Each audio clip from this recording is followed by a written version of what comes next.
नमस्कार दोस्तों, आपको बता दें खेसारी लाल यादव का फिल्म रंग दे बसंती का इन दिनों हर ओर जलवा है। इस भोजपुरी फिल्म रिलीज के साथ ही कई रिकॉर्ड बना डाले। यह भोजपुरी फिल्म वो पहली फिल्म बनी जिसे पैन इंडिया रिलीज किया गया। जी हाँ दोस्तों, बता दें कि ये सार के म्यूजिक प्रस्तुत निर्माता रोशन सिंह और खेसारी लाल यादव फिल्म रंग दे बसंती की कमाई के मामले में इतिहास रचने जा रही है। आपको बता दें कि ये हम नहीं कह रहे हैं कि इस फिल्म का बॉक्स ऑफिस का कलेक्शन कह रहा है। जी हाँ दोस्तों, बता दें कि जो माउथ हो और बात करे, ये पब्लिसिटी के बाद और तेजी से बढ़ता जा रहा है। जी हाँ दोस्तों, बता दें कि फिल्म ने पहले ही 3 दिन में लगभग 60 करोड़ रुपए का कुल कलेक्शन किया था।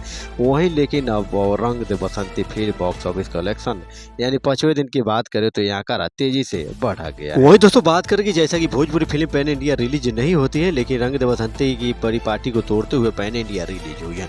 इस भोजपुरी फिल्म में खेसारी यादव के साथ रति पांडे, डायना खान, रंग दे बसंती को लगभग 250 सिनेमाघरों में रिलीज किया गया है। वहीं बात करें फिल्म को लेकर जुड़े को लोगों ने बताया है कि वह फिल्म को मल्टीप्लेक्स पर और अच्छा रिस्पांस मिल रहा है। फिल्म के निर्माता का कहना है कि जिस उद्देश्य से हमने फिल्म बनाया था वो पूर्ण होता दिखाई दे रहा है, क्योंकि एक वर्ग जो भोजपुरी फिल्मों में कटा हुआ था वहीं मल्टीप्लेक्स में रिलीज होने से दर्शकों ने थिएटर में आना शुरू किया। जी हाँ दोस्तों, बता दें कि फिल्म ने 5 दिन के अंदर लगभग 80 लाख रुपए का कलेक्शन कर लिया। साथ ही साथ दोस्तों आपको बता दें कि हालांकि फिल्म का बजट 10 करोड़ रुपए का है और यह भोजपुरी फिल्म सबसे बड़ी बजट फिल्म भी है। ऐसे में अनुमान है कि फिल्म आने वाले कुछ दिनों में अपनी लागत वसूल करेगी और मुनाफे की कमाई करेगी।